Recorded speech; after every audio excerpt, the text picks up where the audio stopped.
Hey Shaw, I'm Miss Albin, and today we're reading chapter 16 of Charlotte's Web. Off to the fair. The night before the county fair, everybody went to bed early. Fern and Avery were in bed by 8. Avery lay dreaming that the Ferris wheel had stopped and that he was in the top car. Fern lay dreaming that she was getting sick in the swings. Lurvy was in bed by 8:30. He lay dreaming that he was throwing baseballs at a cloth cat and winning a genuine Navajo blanket. Mr. and Mrs. Zuckerman were in bed by 9. Mrs. Zuckerman lay dreaming about a deep freeze unit.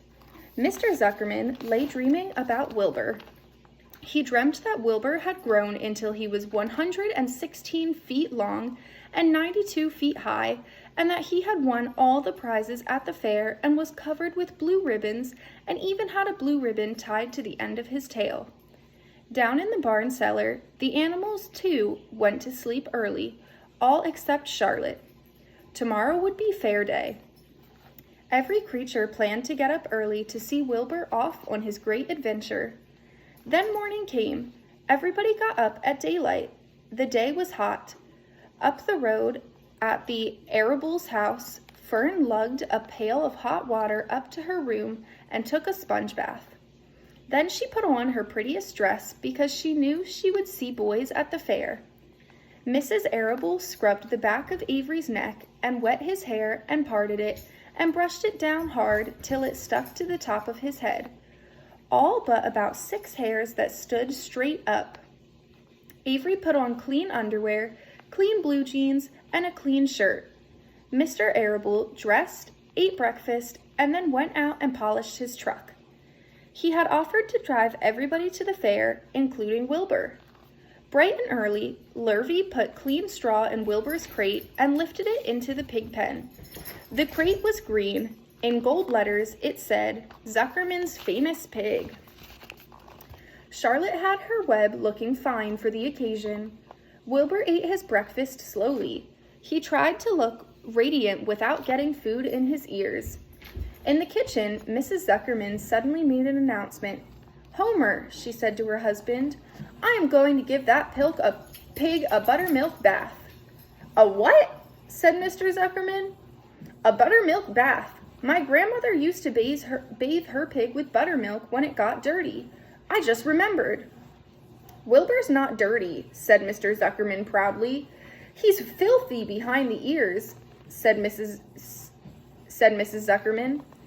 "Every time Lurvy slops him, the food runs down around the ears, then it dries and forms a crust. He also has a smudge on one side where he lays in the manure." "He lays in clean straw," corrected Mr. Zuckerman. "Well, he's dirty, and he's going to have a bath." Mr. Zuckerman sat down weakly and ate a donut. His wife went to the woodshed. When she returned, she wore rubber boots and an old raincoat, and she carried a bucket of buttermilk and a small wooden paddle. "Edith, you're crazy," mumbled Zuckerman. But she paid no attention to him. Together they walked to the pig pen. Mrs. Zuckerman wasted no time. She climbed in with Wilbur and went to work. Dipping her paddle in the buttermilk, she rubbed him all over. The geese gathered around to see the fun, and so did the sheep and lambs. Even Templeton poked his head out cautiously to watch Wilbur get a buttermilk bath. Charlotte got so interested, she lowered herself on a drag line so she could see better. Wilbur stood still and closed his eyes. He could feel the buttermilk trickling down his sides. He opened his mouth and some buttermilk ran in it. It was delicious. He felt radiant and happy. When Mrs. Zuckerman got through and rubbed him dry, he was the cleanest, prettiest pig you ever saw. He was pure white, pink around the ears and snout, and smooth as silk. The Zuckermans went up to change into their best clothes. Lurvy went to shave and put on his plaid shirt and his purple necktie. The animals were left to themselves in the barn. The 7 goslings paraded round and round their mother. "Please, please, please take us to the fair," begged a gosling. Then all 7 began teasing to go. "Please, please, please, please, please, please." They made quite a racket. "Children," snapped the goose, We're staying quietly, idly at home. Only Wilbur Ilber is going to the fair."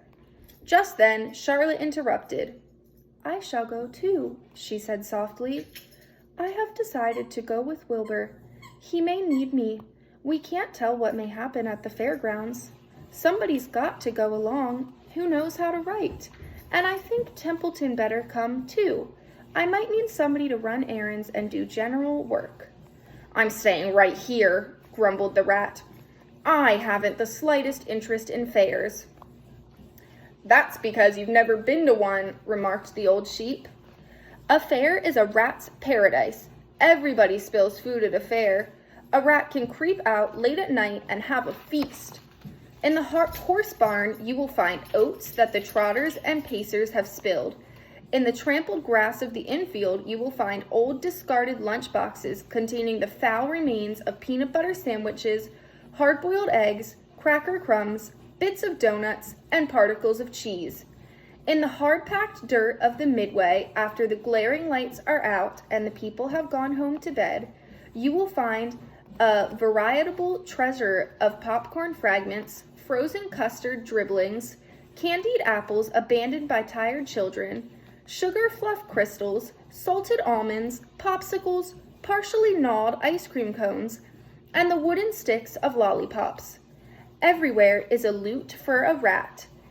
In tents, in booths, in haylofts. Why, a fair has enough disgusting leftover food to satisfy a whole army of rats." Templeton's eyes were blazing. "Is this true?" he asked. "Is this appetizing yarn of yours true?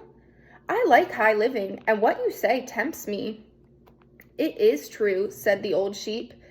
"Go to the fair, Templeton. You will find that the conditions at a fair will surpass your wildest dreams. Buckets with sour mash sticking to them, tin cans containing particles of tuna fish, greasy paper bags stuffed with rotten—" "That's enough!" cried Templeton. "Don't tell me any more. I'm going." "Good," said Charlotte, winking at the old sheep. "Now then, there's no time to be lost. Wilbur will soon be put into the crate. Templeton and I must get into the crate right now and hide ourselves." The rat didn't waste a minute. He scampered over to the crate, crawled between the slats, and pulled straw up over him so he was hidden from sight. "All right," said Charlotte. "I'm next." She sailed into the air, let out a dragline, and dropped gently to the ground. Then she climbed the side of the crate and hid herself inside a knothole in the top board. The old sheep nodded.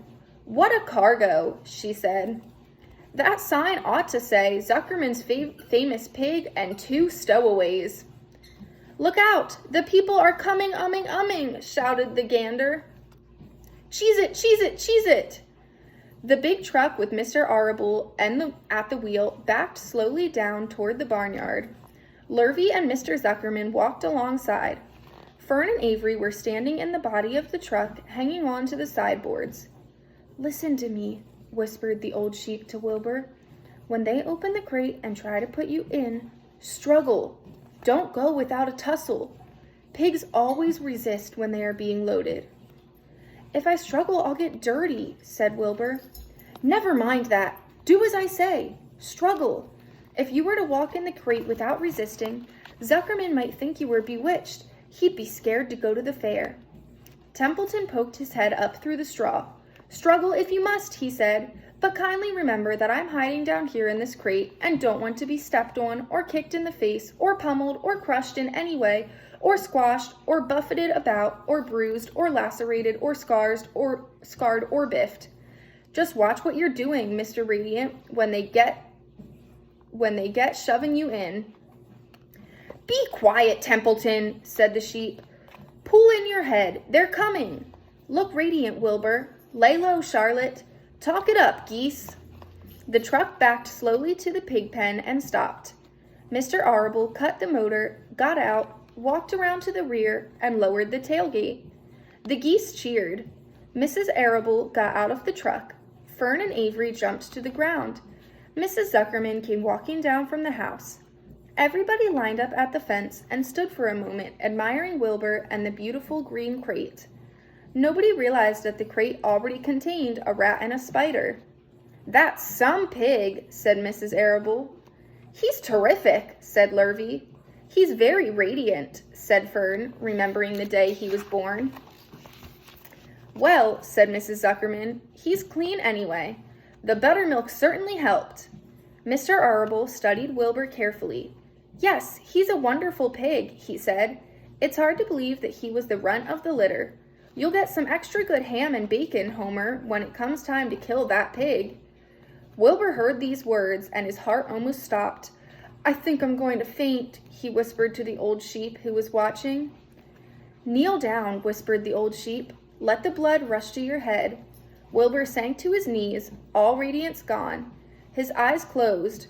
"Look!" screamed Fern. "He's fading away!" "Hey, watch me!" yelled Avery, crawling on all fours into the crate. "I'm a pig! I'm a pig!" Avery's foot touched Templeton under the straw. "What a mess," thought the rat. "What fantastic creatures boys are. Why did I let myself in for this?" The geese saw Avery in the crate and cheered. "Avery, you get out of that crate this instant," commanded his mother. "What do you think you are?" "I'm a pig," cried Avery, tossing handfuls of straw into the air. "Oink, oink, oink." "The truck is rolling away, Papa," said Fern. The truck, with no one at the wheel, had started to roll downhill. Mr. Arable dashed to the driver's seat and pulled on the emergency brake. The truck stopped. The geese cheered. Charlotte crouched and made herself as small as possible in the knothole so Avery wouldn't see her. "Come out at once," cried Mrs. Arable. Avery crawled out of the crate on hands and knees, making faces at Wilbur. Wilbur fainted away. "The pig is passed out," said Mrs. Zuckerman. "Throw water on him." "Throw buttermilk," suggested Avery. The geese cheered. Lurvy ran for a pail of water. Fern climbed into the pen and knelt by Wilbur's side. "It's sunstroke," said Zuckerman. "The heat is too much for him." "Maybe he's dead," said Avery. "Come out of that pig pen immediately!" cried Mrs. Arable. Avery obeyed his mother and climbed into the back of the truck so he could see better. Lurvy returned with cold water and dashed it on Wilbur. "Throw some on me," cried Avery. "I'm hot too." "Oh, keep quiet," hollered Fern. "Keep quiet." Her eyes were brimming with tears. Wilbur, feeling the cold water, came to. He rose slowly to his feet while the geese cheered. "He's up," said Mr. Arable. "I guess there's nothing wrong with him." "I'm hungry," said Avery. "I want a candied apple." "Wilbur's all right now," said Fern. "We can start. I want to take a ride in the Ferris wheel." Mr. Zuckerman and Mr. Arable and Lurvy grabbed the pig and pushed him headfirst towards the crate. Wilbur began to struggle. The harder the men pushed, the harder he held back. Avery jumped down and joined the men. Wilbur kicked and thrashed and grunted. "Nothing wrong with this pig," said Mr. Zuckerman, cheerfully pressing his knee against Wilbur's behind. "All together now, boys. Shove!" With a final heave, they jammed him into the crate. The geese cheered. Lurvy nailed some boards across the end so Wilbur couldn't back out. Then, using all their strength, the men picked up the crate and heaved it aboard the truck. They did not know that under the straw was a rat, and inside a knothole was a big gray spider. They saw only a pig. "Everybody in," called Mr. Arable. He started the motor. The ladies climbed in beside him. Mr. Zuckerman and Lurvy and Fern and Avery rode in the back, hanging onto the sideboards. The truck began to move ahead. The geese cheered. The children answered their cheer, and away went everybody to the fair. That was chapter 16.